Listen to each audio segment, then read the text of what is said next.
믿음의 길을 가는 성도들에게 중요한 날이 많이 있지요. 성탄절 얼마나 반갑고 좋은지, 저는 어린 시절에 저희 고모님에게 성탄절에 시계를 받았던, 그 돌핀이라고 써있던 시계를 받았던, 전자시계를 받았던 기억이 아직도 납니다. 얼마나 좋은지. 온 세상이 축제의 분위기입니다. 성탄절 지나고 또 그 전에 감사절 있지요.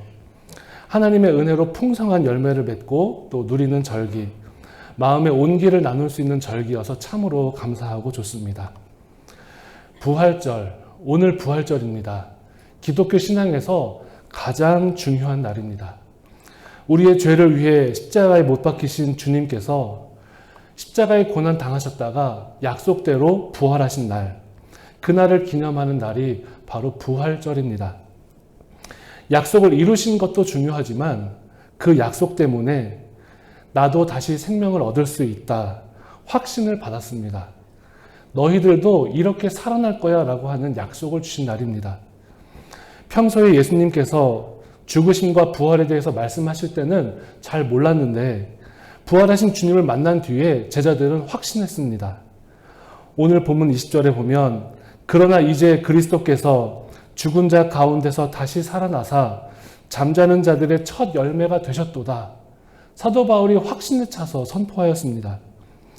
예수님이 다시 살아나신 것을 보았기 때문에 믿을 수 있었습니다. 그래서 승천하실 때 주님이 다시 오신다는 약속을 듣고 그 약속도 믿을 수 있게 되었습니다. 그러므로 부활신앙은 소망의 신앙입니다. 죽음이 가장 강한 줄 알았는데 죽음보다 강한 생명이 있음을 보았습니다. 사람이 제일 무서워하는 것이 죽음이지 않습니까? 다 허무하게 만들고 죽음을 만나면 모든 성취가 무의로 돌아가기 때문에 죽음을 모든 사람은 두려워합니다. 여러분, 우리 날아다니는 눈에 잘 보이지도 않는 작은 벌레들도 죽음을 두려워한다는 걸 아십니까? 여름에 잠자다 보면 귓가에 모기가 왱왱거릴 때 잡을까 말까, 저걸 잡아야 되나 말아야 되나 고민하다가 잡아야겠다 하고 불을 탁 켜면 모기가 어떻게 해요? 저기 어디로 숨어버려요. 왜 숨는지 아십니까? 모기도 죽기 싫어서. 모기도 죽음을 무서워하고 싫어합니다. 본능적으로 죽음이 두려워서 보통은 그렇게 생각합니다. 많은 사람들이 죽으면 끝이라고 생각합니다. 죽으면 끝이다.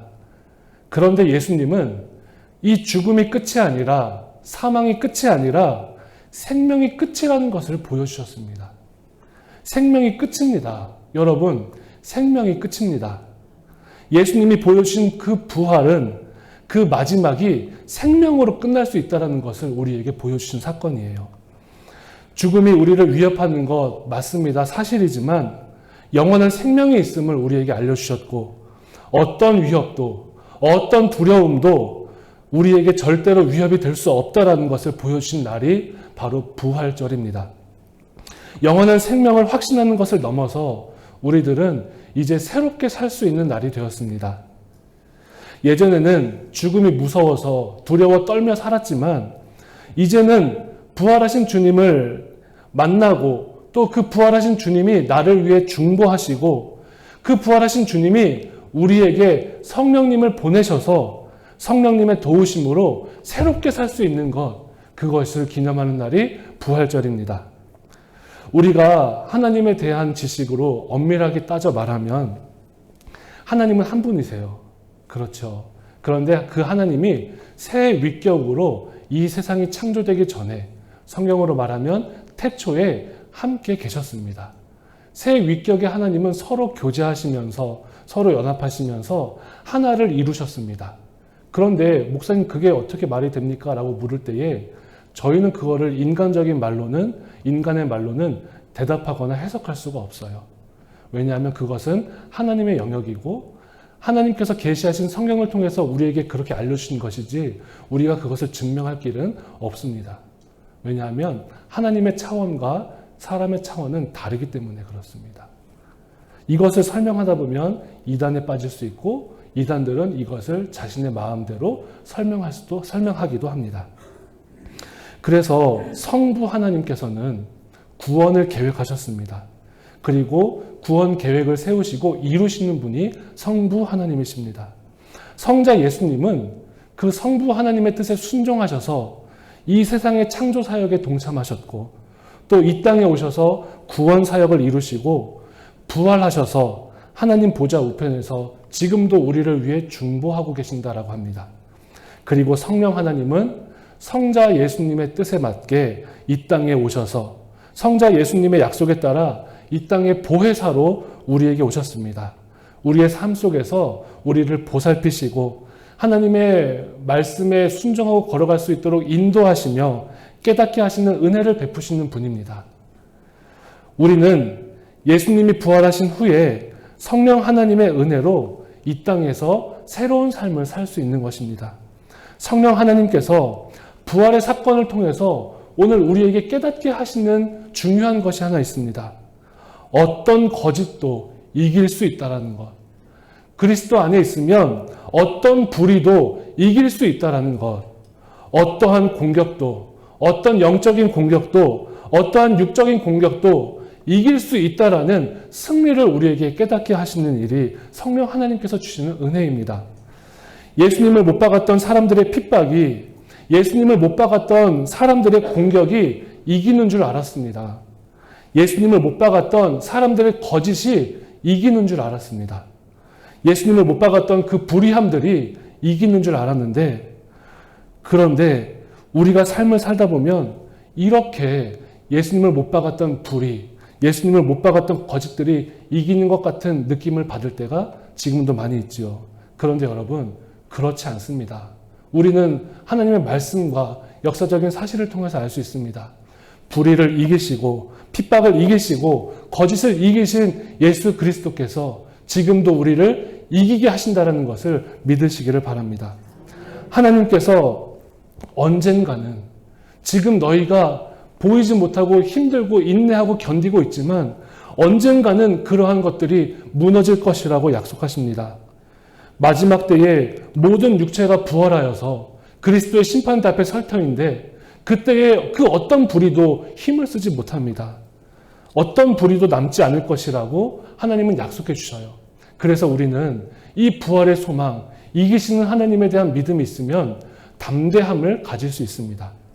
죽음도 두렵기 때문에, 죽음도 두렵지 않기 때문에, 모든 것을 두렵게 하는 그 죽음도 두렵지 않기 때문에 우리의 삶이 담대해질 수 있습니다.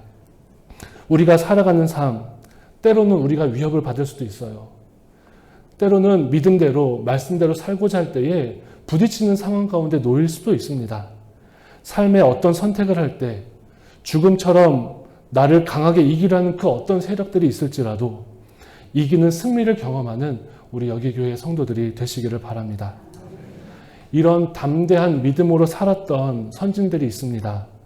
다윗, 구약 성경에 부활을 고백하는 이들이 많이 나오는데 다윗은 부활의 약속을 믿었어요. 시편 133편에 헐몬의 이슬이 시온의 산들에 내림 같도다. 거기서 여호와께서 복을 명하셨나니 곧 영생이로다.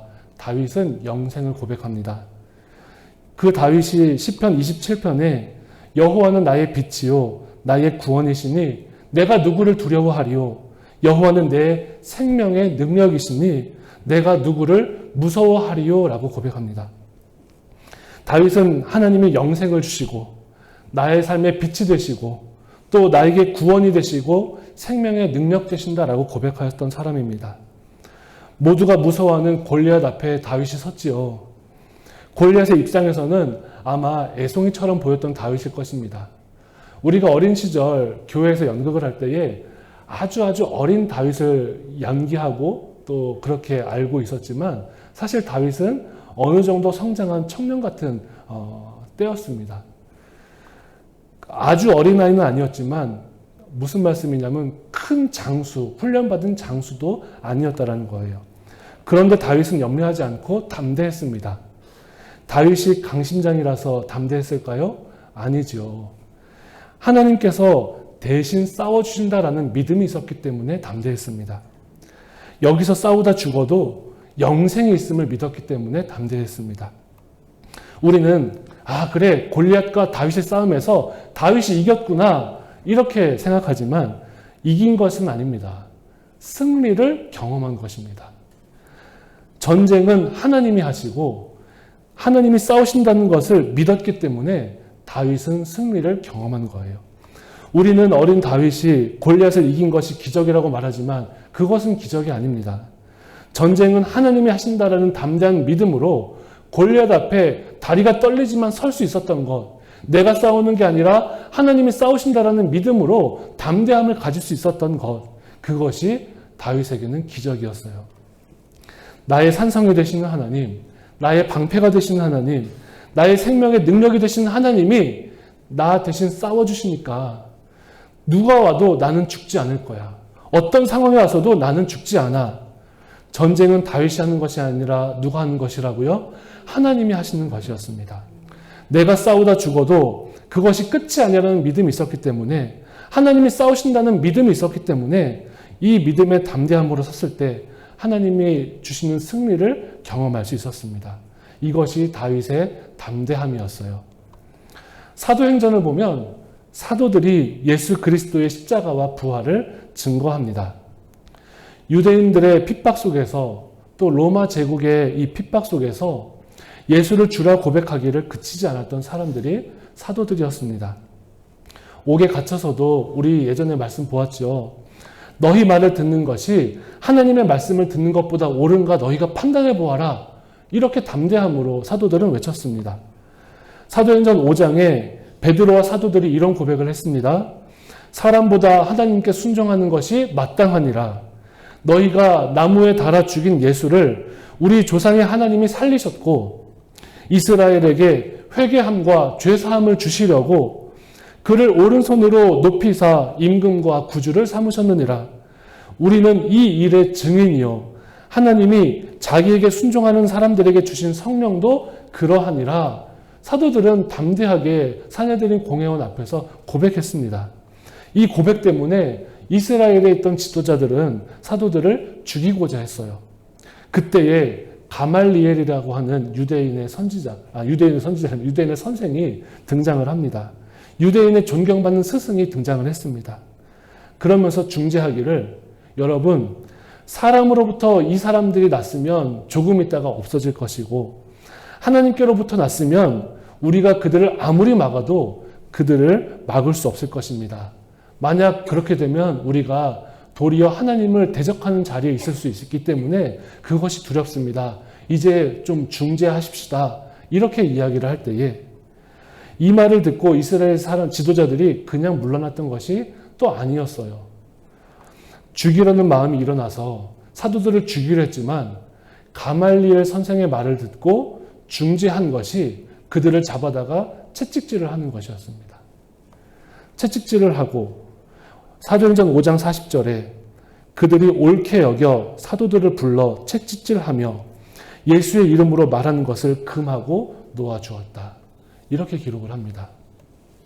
가말리엘의 말을 듣고도 죽이지 않았지만 채찍질을 했어요. 그런데 여러분, 이 채찍질이 얼마나 무섭고 심한 형벌이었냐 하면 이스라엘 사회에서도 이 채찍질이라고 하는 형벌이 얼마나 잔인했던지 죄인을 벌하는 사람들을 위해서 율법에도 40대 이상은 절대로 때리면 안 된다라고 기록을 합니다.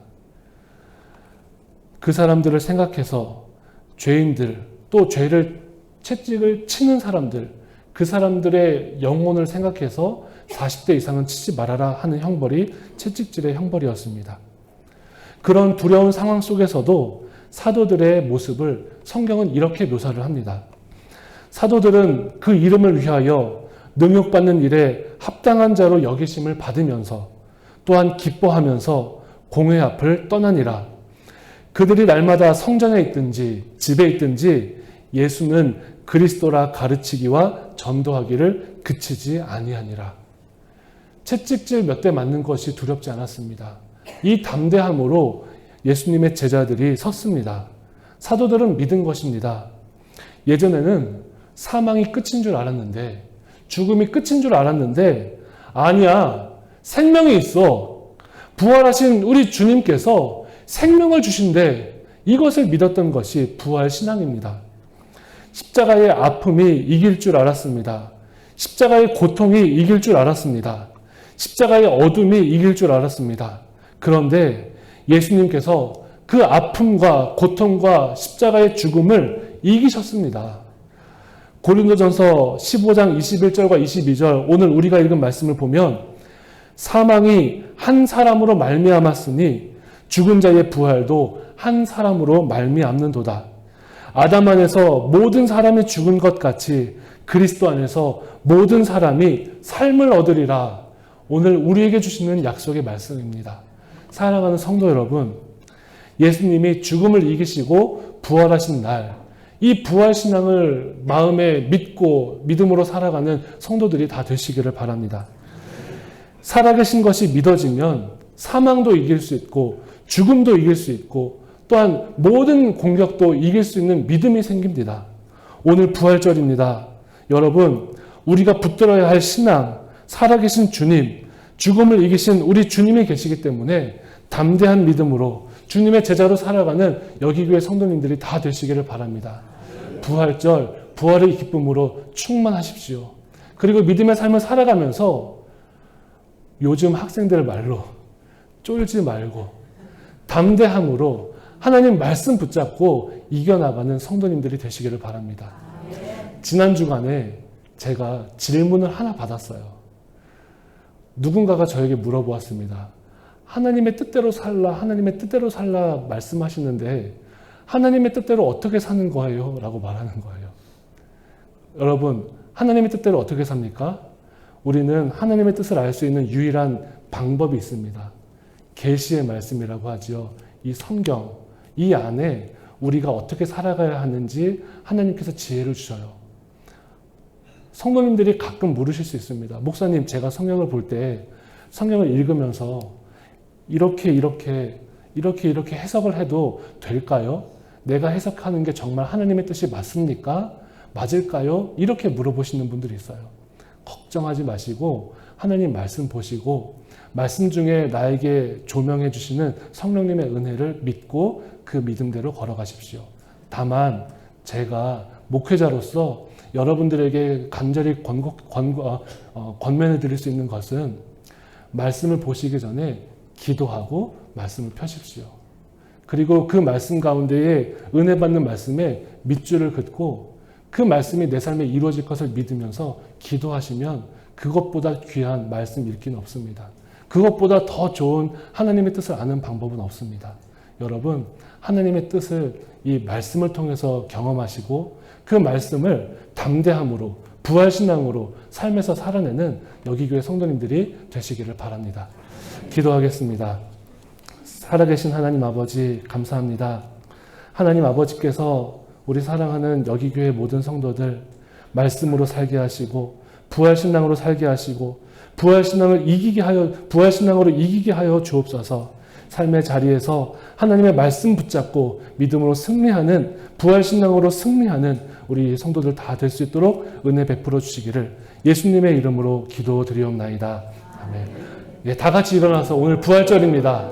다 같이 일어나서 힘있게 우리 부활 찬송 살아계신 주 함께 믿음으로 고백하며 찬송하겠습니다.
부활하신 하나님, 나는 부활이요 생명이니 나를 믿는 자는 죽어도 살겠고 살아서 나를 믿는 자는 영원히 죽지 않는다고 약속하신 하나님의 은혜에 감사를 드립니다. 부활절 이 아침 살아계신 주님을 붙잡게 하여 주옵소서. 주님이 살아계심이 이 땅을 살아가는 우리에게 가장 큰 위로가 되게 하여 주시고, 주님이 살아계심이 이 땅을 살아가는 우리에게 가장 큰 능력이 되게 하여 주시며, 주님의 살아계심이 이 땅을 살아가는 우리에게 가장 큰 은혜가 되게 하여 주옵소서. 우리의 모든 죄를 사하시고 죽음에서 부활하시며 참된 소망이 되시는 주님, 우리의 삶에 우리를 엄습하는 모든 두려움에서 담대함을 주옵소서. 아직도 우리의 삶에 두려워하는 것들이 있다면 그 모든 두려움을 반드시 사망이 있음을, 무너짐을 알게 하여 주시고 우리가 가야 할 마지막 생명이신 주님이 계심을 깨닫게 하여 주옵소서. 그리하여 이 땅에서 견고한 주님의 제자로 살아가게 하여 주옵소서. 부활하신 주님을 의지하며 부활과 함께 동행하며 승리를 경험하게 하여 주시기를 원합니다. 주님 함께 하여 주시고 모든 성도들이 하나님의 말씀을 그 마음의 신비에 깊이 새기며 그 말씀을 붙잡고 부활신앙으로 살아갈 수 있도록 은혜를 내려 주옵소서. 부활하셔서 우리의 생명이 되시는 예수님의 이름으로 기도드리옵나이다. 아멘.